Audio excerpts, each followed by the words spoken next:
Tony asks, Kyle, been watching for a year now. Could you explain why the Republican base doesn't seem to get that the Republican Party doesn't at all care about their interest?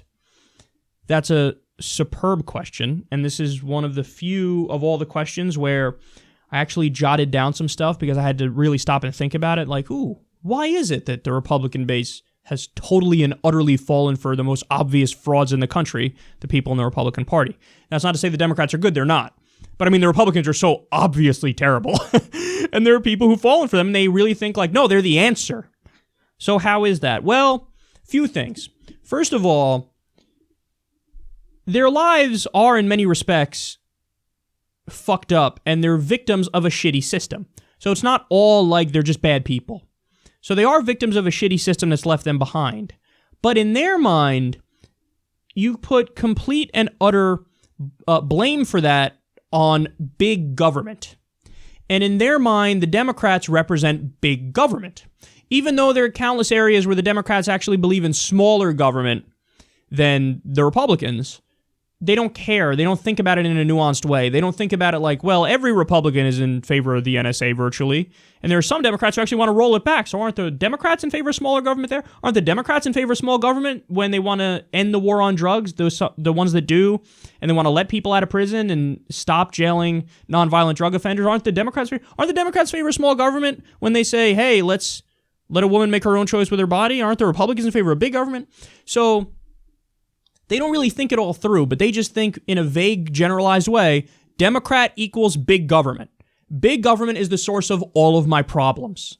So then it becomes a rational thing if you buy into that framework to go, well, Republican. Republican is the answer.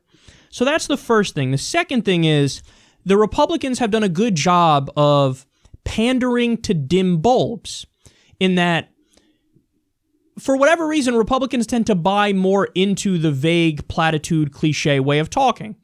The Democrats, they're not immune to that, but there is a little bit more skepticism among the Democrats because most scientists are left-leaning and most, skeptics and intellectuals are left-leaning. So there is more skepticism on the left. On the right, they really fall hook, line, and sinker for the platitudes and the cliches and the flowery bullshit rhetoric and the nonsense. So the Republicans have effectively co-opted the language of Christianity and conservative traditional values where they talk about your lifestyle is under attack. Hey, the gays are now going to get married, and then your daughter is going to marry a woman, and all these alternative lifestyles are threatening what you know from your parents, and you're dying out, you're an old breed dying out, and we're here to protect you. We're here to protect you. So we'll stand up for Christian values and conservative values and all these things. And then it doesn't even matter to them at that point if one of their own gets caught in a scandal where they're not practicing what they preach because they go, I don't care. They're for a bigger truth.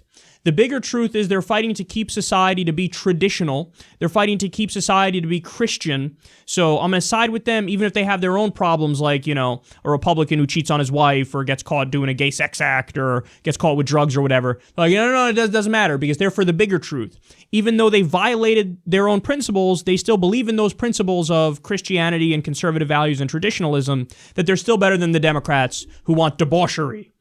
So that's the other part of it. Now, the third part of it is, I think, my reading of the situation, and I've had personal experience of this with family members. When you talk to somebody who really believes the Republicans are the party of the little guy, the Republicans are the party of the average Joe, and even the poor in some respects, what do they say? They say, oh, they believe in tax cuts. Hey, the Republicans believe in tax cuts. I want to keep more of my own money. Full stop. They want me to keep more of my own money, so I like them more. The Democrats want to take my money. And they want to give them to undeserving people. Parasites, moochers, lazy on purpose, can work but choose not to work.